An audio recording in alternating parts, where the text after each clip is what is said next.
I'm literally looking at myself at the moment. Time is unfaithful for those Teacher, who I'm abuse literally it. looking at myself at the moment. Time is unfaithful for Teacher, those who I'm abuse literally it. looking at myself at the The moment. lotto is not gambling. The lotto is a tradition. It's an Italian tradition. Teacher? Hello, and welcome to another episode of It's Time to Rewind, a podcast stuck in its own time loop right along with the movies we discuss. In this season, we're taking a look at Triangle Time Loop. I'm your host, Bubbawheat, from Flights, Tights, and Movie Nights, and in this episode we are discussing the second loop in Time Loop that starts at 21 minutes and 28 seconds with Ricky getting up out of the time machine and ends at 43 minutes and 55 seconds, with Ricky running back down to the time machine after seeing his father push down a hill. Today, my guest is Travis Bow from Real Comic Heroes. How are you doing today? I'm doing well. Thanks for having me. Yeah, it's good to have you on. So, before we get into the this specific loop proper, let me ask you, what is your thoughts on the movie as a whole? Because I would imagine that that watching it for this podcast was probably the first time that you've seen it. Correct. Yeah, I hadn't heard of this movie. I overall I enjoyed it. It took me about halfway through the movie before I started to ignore the filmmaking, sort of what I considered flaws and limitations that they seem to have had, and I really started to get into the story that was actually being told. So yeah, and that's kind of what I've said already about this film. Okay. It's not a great film. Like, it's not made as a great film, but I really enjoy the structure and how it's written. Like, I love and how it comes together. The acting from a lot of the people that's not the main character, Ricky, is kind of hit and miss, and especially with the accents all over the place. Mm-hmm. Yeah. And I can tell that, that the budget is kind of a bit on the lower side. But I still think that it's worth discussing because it just has such an interesting structure to it. And I love this concept of I like to call like the fatalistic time loop. It's something that's fated to happen in a way. Yeah. So much of it is told through perspective.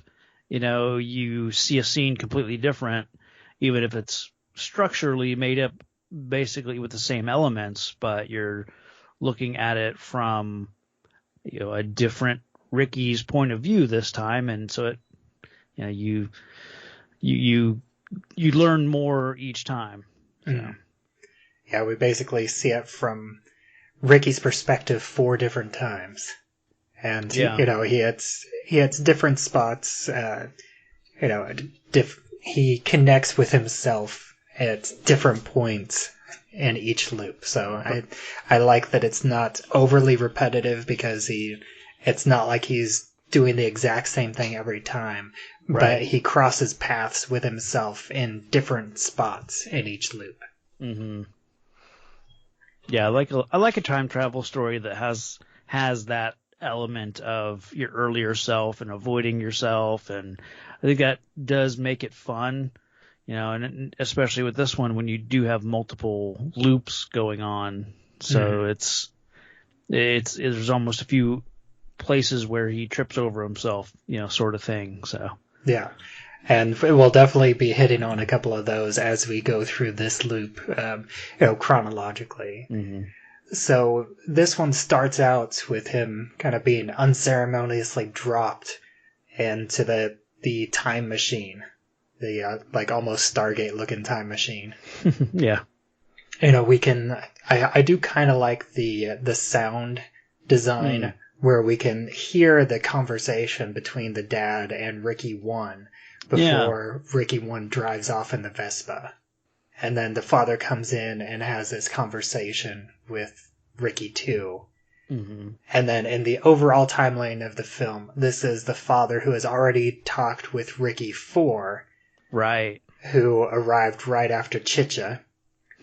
And so he's already equipped to basically give the exposition to Ricky 2 as he arrived here, and this would be about 5:50. Okay. Yeah, I initially, watching the dad, obviously, he's got a very thick accent, so there's some struggles there, just as an audience, But I did come to appreciate kind of what he knows and when, and he's not revealing everything that he knows necessarily with this Ricky, or because he learns things at different points, but like certain things haven't been revealed at this point. So yeah, it's really interesting. Yeah, and I noticed that whenever he is outside, you can see a couple shovels leaning against the side of the building. I caught that this time, yeah. And this conversation, it's also a little bit confusing because of the way that the father explains things, because he says, he has a line, "You traveled through time." And he does specifically say, he doesn't specifically say you traveled back in time. Sure. Only you traveled through time, which I think that's kind of an interesting choice. Yeah. Especially since technically everybody is constantly traveling through time. Sure. That is interesting that Ricky assumes that he means forward in time, which, I can get that. Even though he also says that, it looks just like it did here yesterday. Yeah. Yeah. What did they think that they were working on? Because Ricky here takes this news of a time machine very poorly. Like, he's very upset about it. Obviously, there's the conversation about, leaving school or, going against other mentors, kind of like advice to come work for his father. Like, what did he think that they were doing? The best I can figure out is, in the previous time loop, he has this a brief conversation with the doctor in the car, and he mentions Tesla and the ether. Yeah. And that is basically, it's, at this point it's an outdated theory, but it's basically a theory that there's this ether that is, I think, like just under the Earth's surface, or it's like in another dimension. And if you can tap into this ether, then that can provide basically unlimited energy. Okay. Yeah, I obviously missed that the first time around. So when it got to this part and he was freaking out about the time thing, it just really, I was struggling with it, because my first time through it, I'm just like, what did you think Yeah, and that took me until I'm, digging through these clips with a fine-tooth comb. Like, yeah. I also, I watched it twice, and I didn't catch it either of the two times. Not until, I'm digging through these clips. So, it takes me like an hour to watch a 20-minute clip. Yeah. Because I think at some point, even the father says that he didn't know they were working on time travel.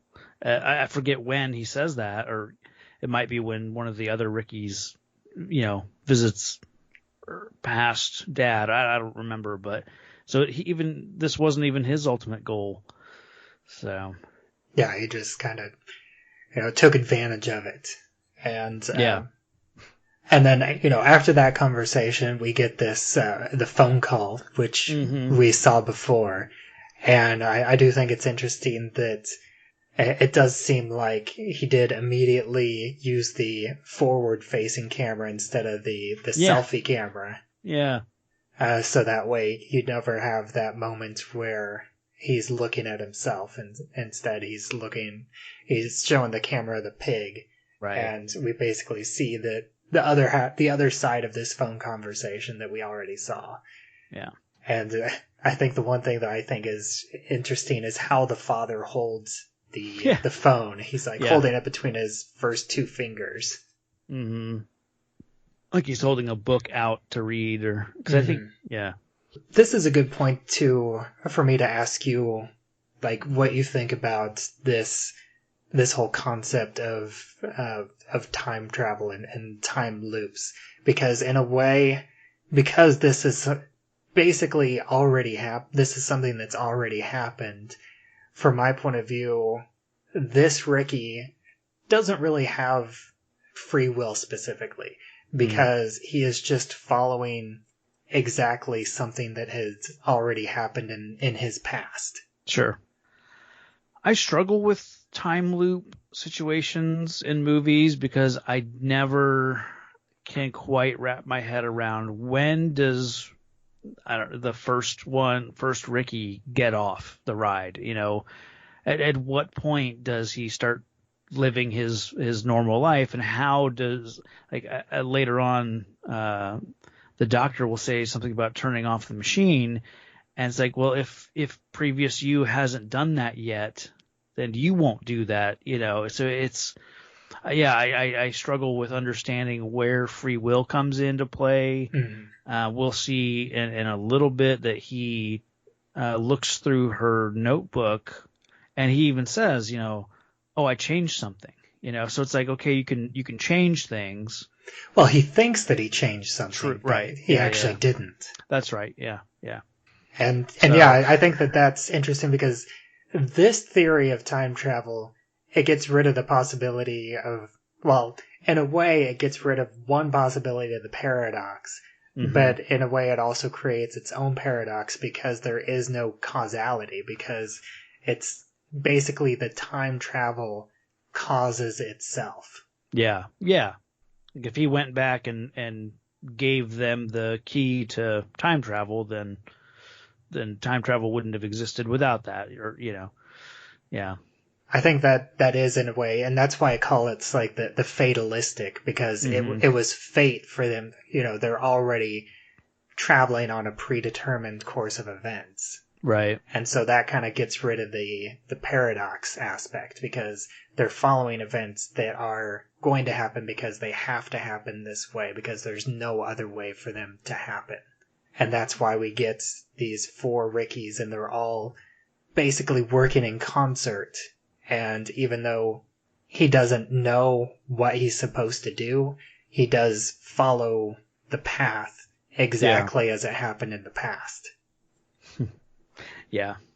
And I guess we'll get there, but then as you watch it, you start to realize that, oh, there must be another Ricky, you know, at some point. Mm-hmm. So. And then I also think that it's kind of interesting too that he that from our perspective watching this second loop, the Ricky 1 also doesn't have any free will, because he's following a course of events that we've already seen. Yeah. So basically at this point, from our point of view, nobody is really acting of their own free will. They're all just repeating something that they've already done in the past. The only thing that changes from our point of view is at the time when Ricky 1 goes into the time portal, and then we follow Ricky 2, then events after that are the first time that it's happened. Right. Yeah. Which that's all, you know, it's all very confusing to try and talk to. Yeah. And then, you know, I do like that, that Ricardo asks Ricky if he remembers that phone call. Mm-hmm. Sure. And so that is basically letting the characters, or letting the father understand the type of time travel that it is. Oh, sure. Yeah. And the one thing that I think is a bit of a potentially a plot hole is because the phone says that it was, well, I guess it says that it happened at 6:05, but he says that it happened 65 minutes ago. Mm. So I wasn't sure, because I know, like, my phone will say, you know, this call was 65 minutes ago. Oh, okay. Yeah. Or like an hour ago. But if the phone had synced to, you know, the cell service, then the clock on his phone resets to the current timeline's time. Yeah. So even though it's like, you know, 7:55, mm-hmm. or no, it even though it's like 7 o'clock for Ricky 2, like in his body, his phone would still show that it's 6:05 because it's 6:05 in this, and, that's what the cell tower is telling his cell phone. Now, imagine if this were kind of the real world, you essentially would have 2 iPhones running on the same 4 Apple user. 4 of them using the same, login, same, like that would probably the same SIM card. Yeah. I it'd be funny if no service, a message on his phone that says like no service, because I'm sure they would wipe each other out. Yeah, I'm curious at how that would work if you have basically like a cloned SIM card. Mm-hmm. If they would both connect, or if the system would detect that there's multiple of the same SIM cards and basically block them all out as like, an algorithm to, for scams, for fraud. Or if it would just, treat all 4 of them as the same. And then, whenever they make a phone call, the phone rings in and all 4 of Ricky's phones at the same time. And then just whoever happens to pick it up first is the one that takes the call. Wow. That'd be a fun little wrinkle to throw into one of these movies, One little thing that I like in the movie, that the Vespa, gets stolen, quote unquote, stolen. And that Ricardo picks up on that, and then Ricky says, I can change it. I can get it back. And then, like, is that really something you should be worried about at this point? Why are you running back to town to get this bike, potentially causing, a huge, to your perspective, you could cause, unknown a time paradox. Disaster time. Yeah.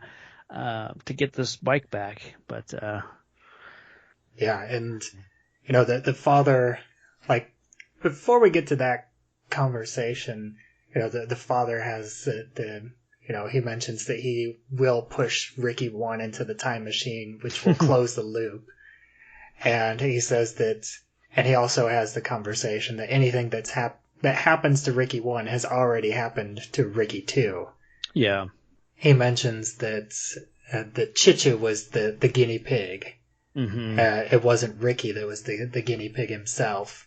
And they have, this note comes up, the message from the doctor's notebook, which they don't know that at this point in time. Right.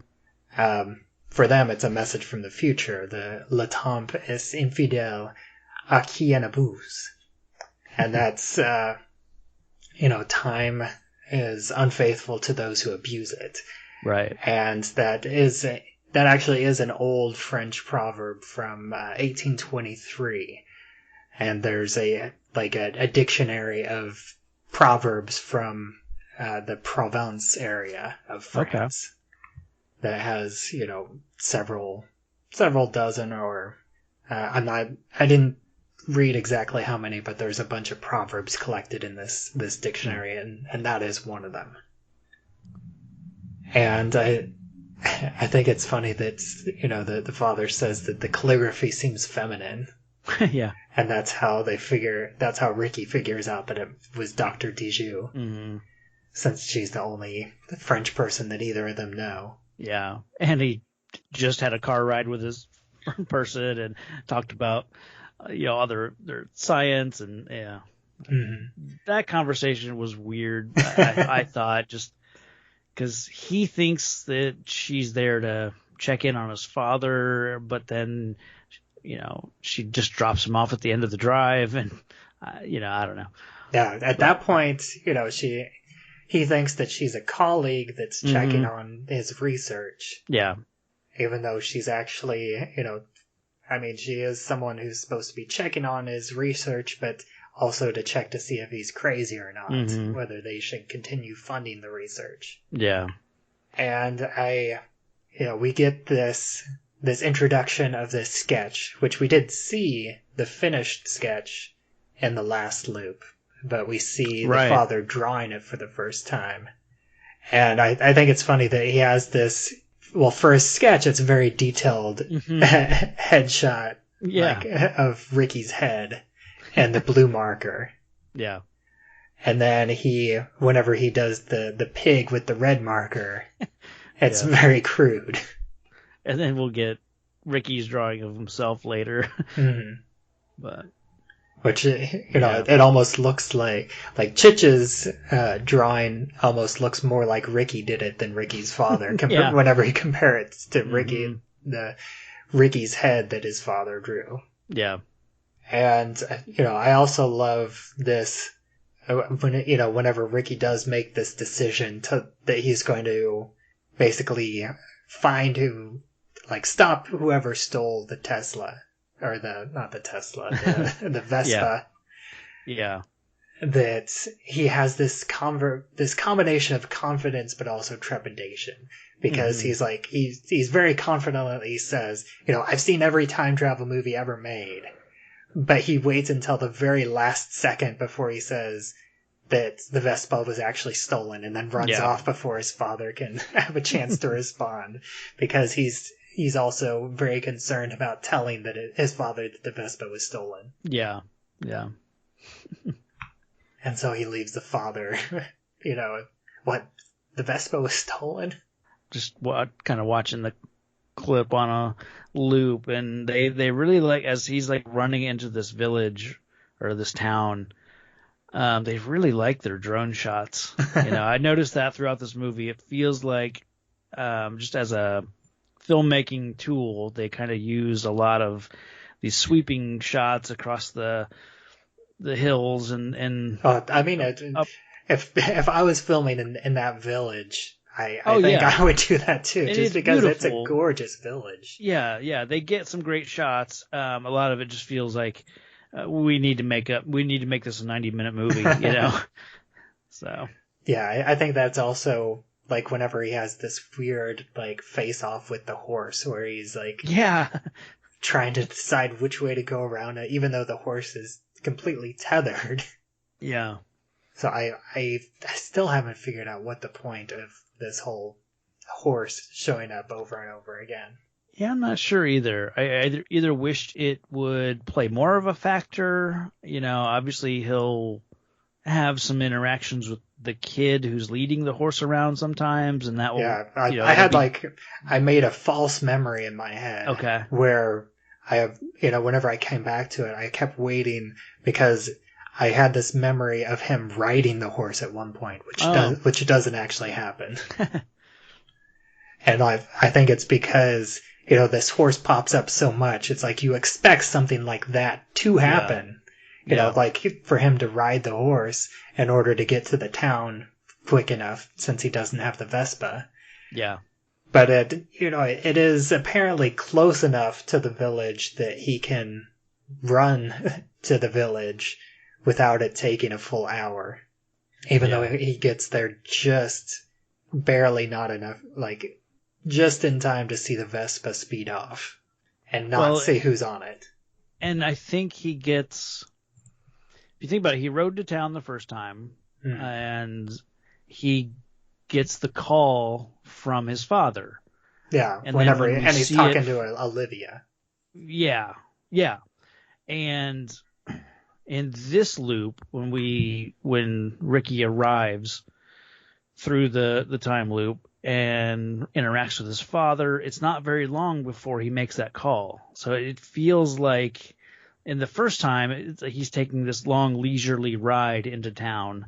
But then in the second loop here, he makes this phone call happens between these two. It feels like 5 minutes after Ricky has arrived. So it happened at 6:05, and then I guess he arrived at 5:50. So it would have been 15 minutes. Okay. Since they do show the timestamp on his phone whenever the call happened. I'm not sure how well this film was clearly very well planned out. Yeah. because they do have, they have it down to the minute when all this stuff happens. And I imagine that they do have, like, I wouldn't be surprised if, if I haven't been able to, I haven't gotten a response from the writer director, but I would imagine that he did have like every point in time in this time loop, like exactly plotted out to a specific time. And yeah, I can't fault him for that really, because I think a lot of that works. I think some of it just comes down to an editing thing where, like I said, it feels like the phone call comes sooner for one version, Yeah. But I think that is just an editing thing. But no, I mean, I think overall the story really works. The time travel, the loops, all that. I do enjoy that. There was a lot of stuff that didn't work for me. I think the one version of Ricky arrives, and I think it's the first time, it might be Ricky 3 or 4, that interacts with his father for technically the first time, and he's sneaking around inside the house trying to hide from Ricardo and clearly like stomping around, and and they don't bother to edit out the audio of that, so I have a hard time believing that the character wouldn't notice, or things like that, just the filmmaking things that they could have fixed. It has nothing to do with the story.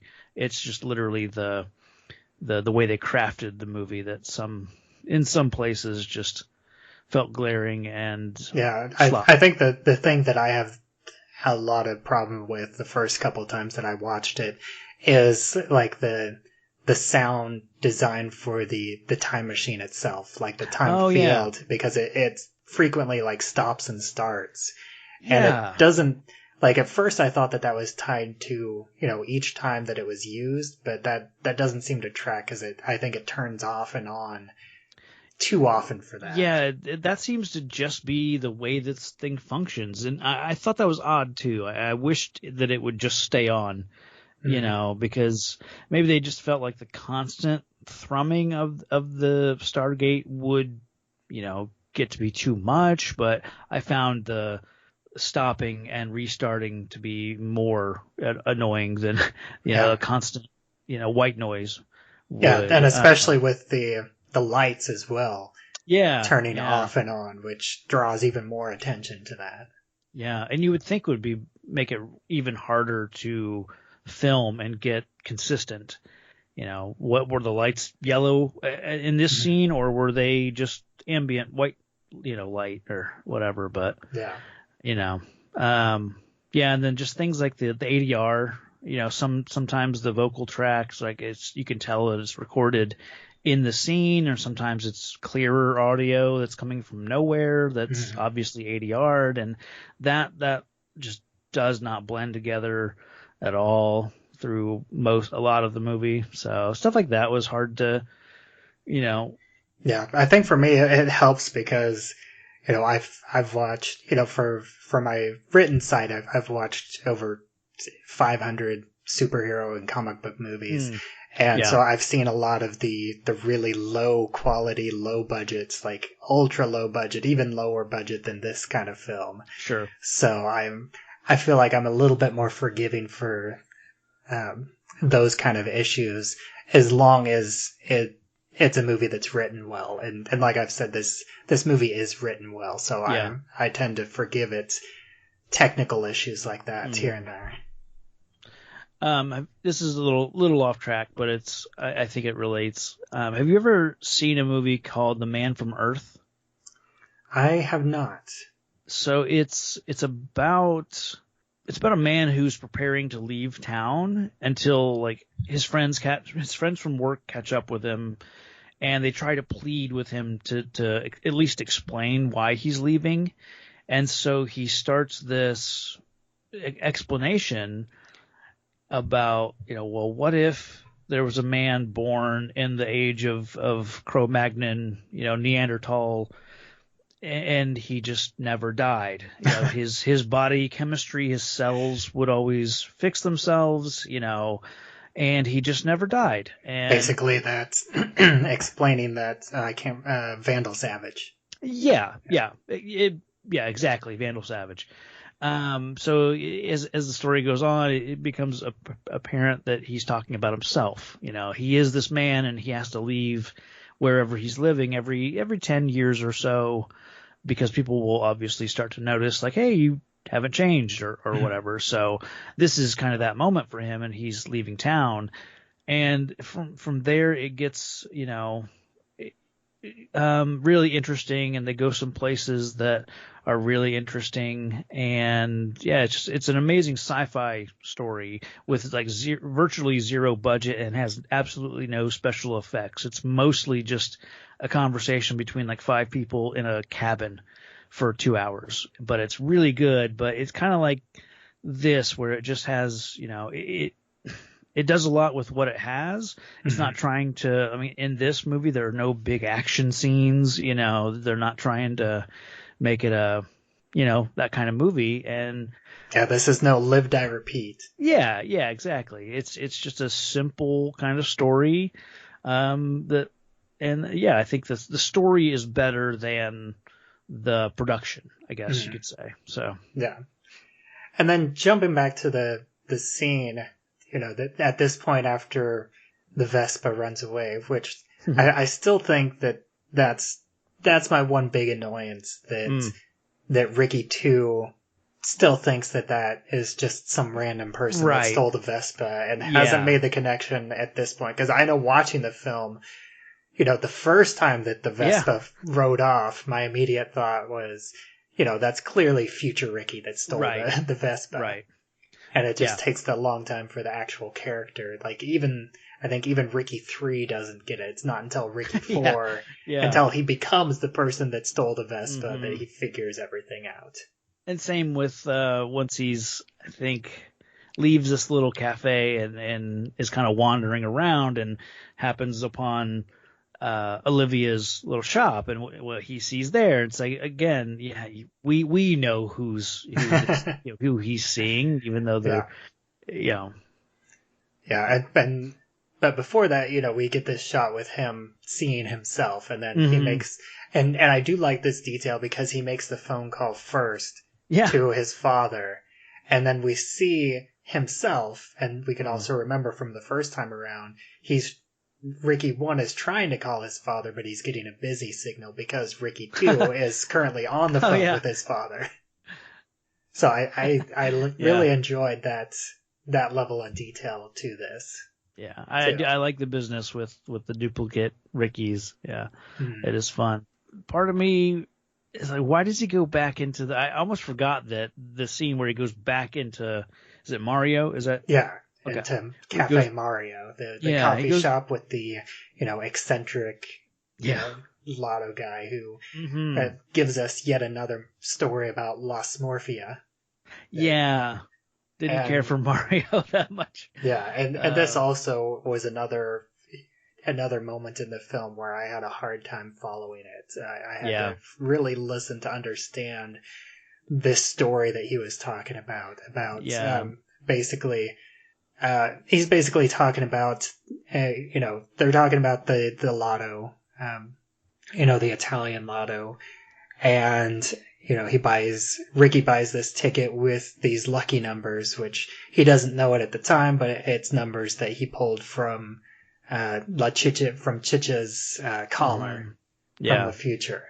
And Mario tells this story about, the last time somebody got more than 3 numbers was back in 1993, and it was when his father worked at the store. Yeah. And it was this farmer that came in, and the farmer told him that he got a number from his grandfather.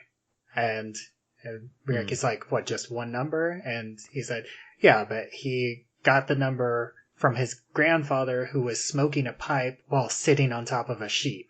And so he used Las Morphia, and he got the number for grandfather, which I looked it up, and that would be 56. He looked up the number that corresponds to sheep, which is 1, and he looked up the number for pipe, which would be 7.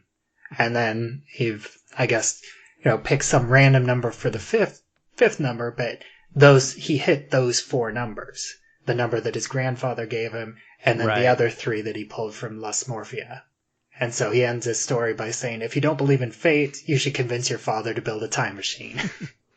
And then we have the scene of him actually, this is when the numbers are actually drawn, and, Ricky does have the official printed out ticket, and then Mario has the handwritten numbers that he's double checking for him. And then all 5 of them are correct, and he gets so excited that he faints.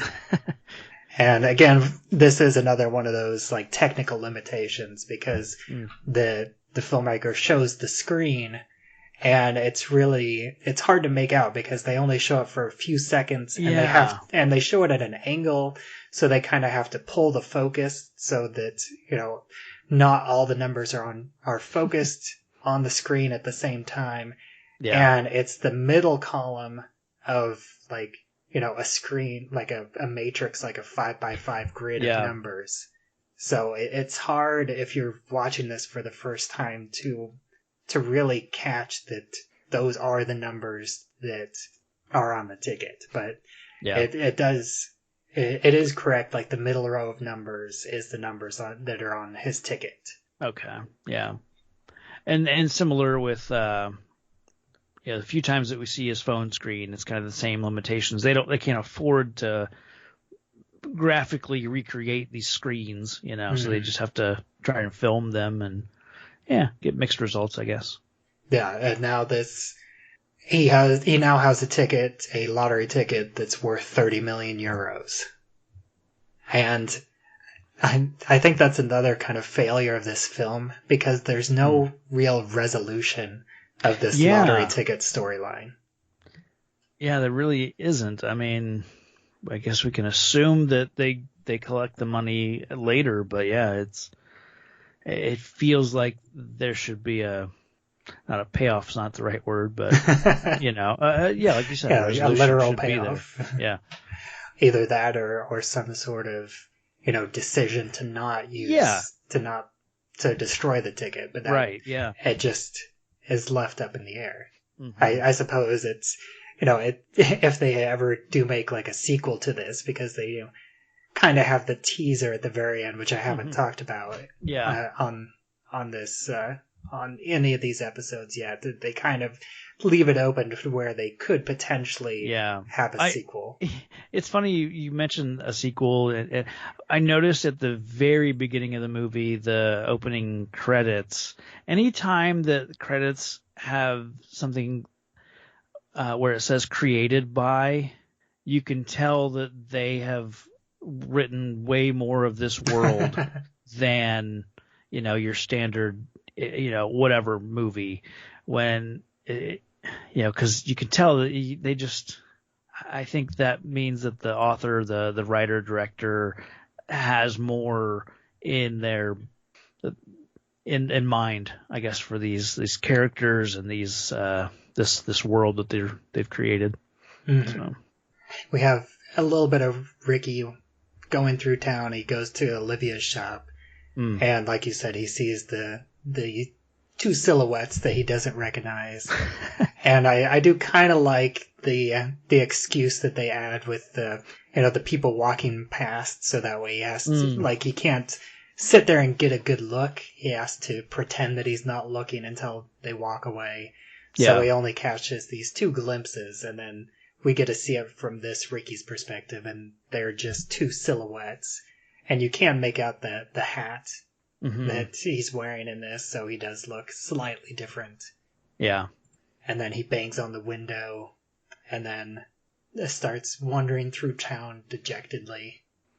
Be interesting if when we see the other perspective of this scene later, when they walk in here, they had turned the lights off, just simply give there a reason for it to be so dark inside. Because when they show him looking through the window, it's like nearly pitch black in there. And from the later point of view, we get, if they're sort of well lit, it doesn't, it's not a reason why they would be silhouetted like this, but. Yeah, and so he has this slow walk back to the lab, and he ends up finding Dr. Diju's car, which is an Opel Meriva, and he sees her notebook in the back seat. And I think it's interesting that a lot of her notes about like the mental disorders was all written in English, even though the proverb she writes down in French. Huh? Yeah. So I'm curious. I suppose it makes sense because it is a French proverb for her to write that down in French rather than translating it to English. Yeah. I guess that makes sense. Yeah. And then, we get we get to see him, he tears that page out. So that's kind of, in a way, that's kind of closing the loop for that. Sure. That note, even though we don't fully see the journey of that until a later loop. Yeah. And, we see a recap of Ricky 1 being thrown into the time machine and Dr. Diju peeking through the window. So this kind of makes her into a full-on believer at this point. Yeah. It's interesting when we see Ricardo and kind of leading up to being pushed in, pushing Ricky in, get the tail end of this kind of speech that he's giving. And I remember that first time, it was just such a sudden 180-degree shift from like where how Ricardo was acting previously, and then when Ricky comes back and he's standing in front of this thing and he's just going on and on, it's like, why has this guy suddenly changed? Well, now it makes sense. Ricardo has been through a lot more, just like Ricky will go through, Yeah. But it's just interesting that now things start to make sense the more we see, obviously. But I remember that first time around just not enjoying the way Ricardo was acting. Yeah, and I can see that too. And again, it doesn't help with the actor as well. I think it would be curious to see this played out with, an all English cast, like, with more well-known actors in all the roles, to see how they handled it. Yeah. And give it, to help sell a lot of the information that's being thrown at you. I'd like to see John Malkovich in the Ricardo role. I think he has a similar enough like presence as this actor, but yeah. Yeah, and then we get this, the scene with the three of them, and then the Ricky 4 pulling up on the Vespa. Yeah. Wearing Rocco's hat. And this I have a problem with.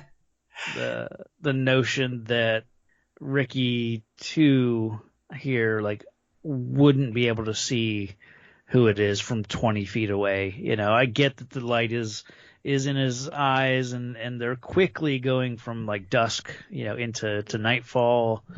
So that, kind of covers up some of that, but I do have especially later on, we'll get the scene from the other perspective, and it's how openly Ricardo and Ricky 4 will be talking with Ricky 2 just, like I said, 20 feet away or whatever. It's just, but yeah. And on top of that, he has this conversation with Dr. Diju. Right. And she mentions that he's living in his past, present, and future all at the same time. And that's basically kind of cluing into Ricky 2 that should click with him, that there is future versions of Ricky and not just the two of them.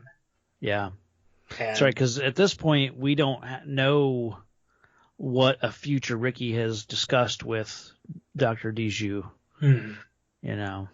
Yeah, at this point we still think that she is, someone who's potentially not revealing everything that she actually is, and is potentially trying to steal the information about the time machine, because he saw because she did have notes about the time machine, And that's, from Ricky 2's perspective, that's before he even realized that they made a time machine. Yeah. And he even says, you knew about the time machine before we did. Yeah. It's confusing, but I think that specifically is the right kind of confusing. Yeah. Because it's confusing when you don't know everything that's going on, but it makes sense when you know the entire story as a whole. Right. And then, we get this practice routine between the father and Ricky 4 just off screen. Yeah. I am curious. I don't really I don't really understand what Dr. Diju is trying to do with the laptop. Because, Ricky tells her that it's frozen. Yeah. And I don't know if she's trying to, turn off the time machine in order to... It almost feels like, she's actively working against the time loop and trying to turn off the time machine. Yeah. Even though she is kind of like this outside participant who's just... coming into this and just seeing that it all actually exists and is kind of in awe of that it actually is happening in a way. Yeah. She is a very ambiguous character in some ways, because you don't know what her motivations are through most of it.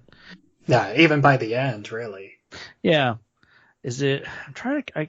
We talk a lot about Ricky 4. I can't remember what Ricky 3 does, but maybe that's not for this episode because that'll be spoilers, I guess, for later if you don't want to.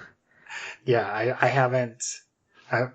Ricky 3 is kind of a blur to me as well, and okay. I haven't dug into that yet. Because that's the next episode. So yeah. Kind of stuck with this. I did kind of jump ahead a little bit because I was curious what the timeline was for Ricky 4, and Ricky 4 does pop into place right after Chicha. Mm-hmm. Because I was kind of curious because I couldn't remember at the beginning of this, if it was Ricky 3 or Ricky 4 that Ricardo talks to before Ricky 2 comes in, but Ricky 3 does come in after Ricky 2 comes in. Yeah, that's right. Yeah.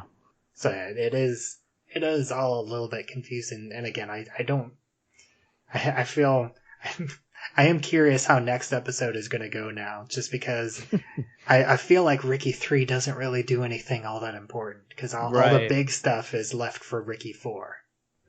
Yeah. But I suppose I will find out, and everybody listening will find out next episode if they haven't watched it. Yeah. And then, Ricky 2 accuses Dr. Diju of sending that French note back in time with Chicha, but he does have this moment, which I kind of missed the first couple times watching it. Yeah. That because he realizes that Chicha has already gone back in time, and so the doctor couldn't have sent the note back. Right. And do we see Chicha actually go into the machine? I think that does. I think that is what Ricky 3 does. He's the one that sends Chicha back. Okay. So I guess that makes sense. I think Ricky 3 is the one that spends the time with Chicha. Yeah. Okay. Oh, and going over the lottery ticket, I think, with Ricardo. Yeah. Okay. And again, this makes it even more confusing because Dr. Diju even says at this point that the guy on the Vespa could even be you for all I know. And still that doesn't clue Ricky 2 in. Yeah, you'd think the light bulb would be... the little light bulb shining in his face. Yeah. Come on, buddy. I think the only thing that I can slightly give it to him is that, after he wakes up from getting hit with the shovel, they did plant the hat there. Yeah. And Oh, so yeah. that makes him think that it was Rocco who was originally wearing the hat, Olivia's brother. Yeah.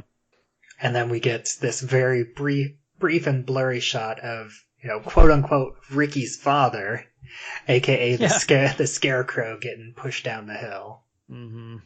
And again, we get this from Ricky 2's perspective, so it is just like literally on screen for not even a second. Okay. And it is out of focus as well, so we just kind of just barely, it's even, I want to say that the first time I watched it, I didn't even understand what was happening because it's so quick. Yeah, I didn't see what she apparently did, until it's like in the dialogue, when he runs up to her, and then you understand that she apparently pushes him down this cliff. But yeah, I didn't see it either. And again, we get the jump scare with the horse for no reason. Right.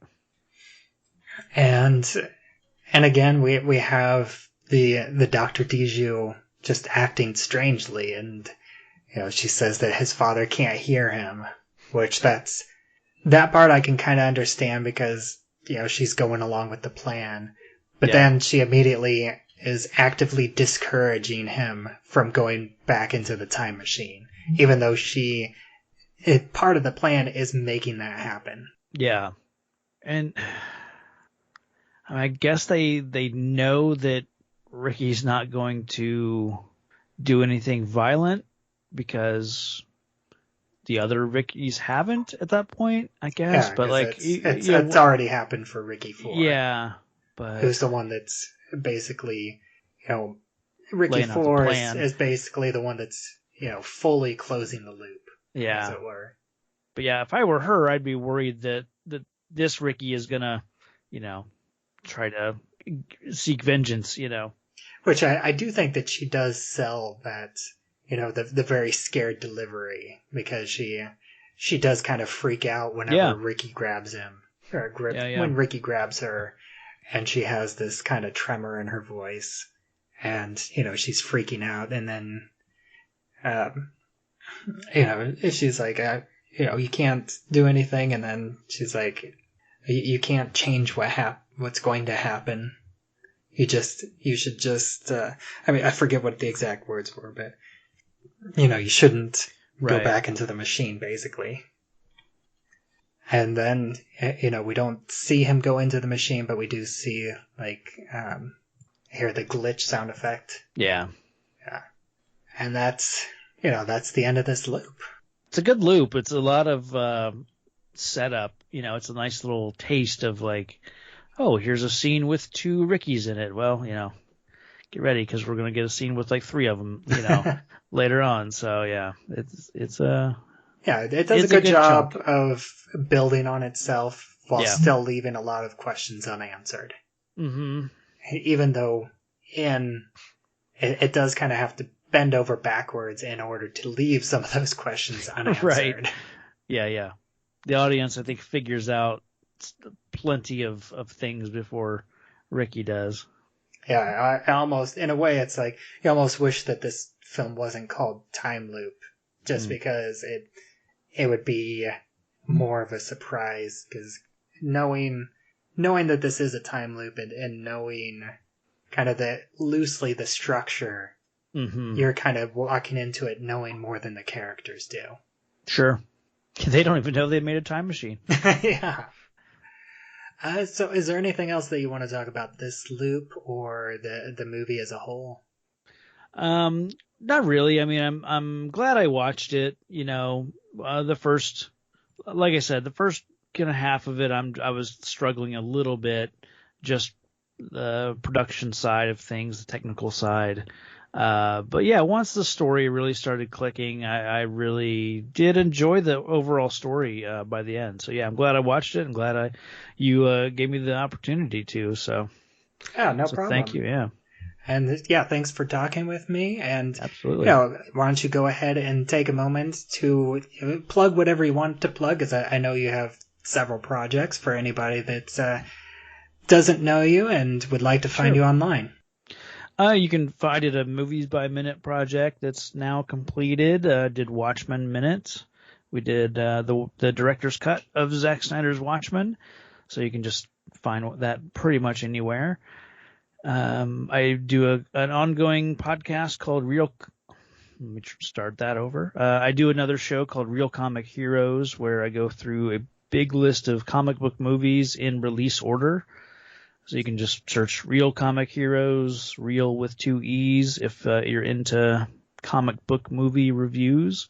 And then my newer show, also ongoing, is Marvel Events Timeline, where I go through, again, a big list of comic books. And we also talk about the history of comic books, specifically with Timely Comics, which later would become Marvel Comics.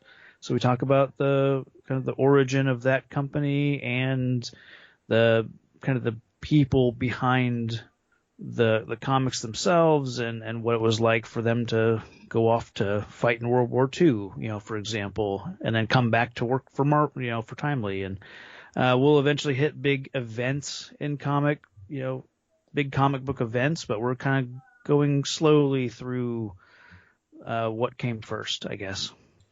Yeah, that sounds interesting. I've definitely listened to 2 of those podcasts, and I've enjoyed what I hear, and I'm glad to have you on to get to talk to you. And as always, I am Bubbawheat, and you can find me on Twitter where I'm at Bubbawheat. You can find this show, It's Time to Rewind, on Anchor.fm, as well as anywhere else that you listen to podcasts. We also have a Facebook group, It's Time to Rewind, a time loop group. You can join that to talk about episodes as they come out, as well as discussion on time loop movies and TV shows in general. And until next time.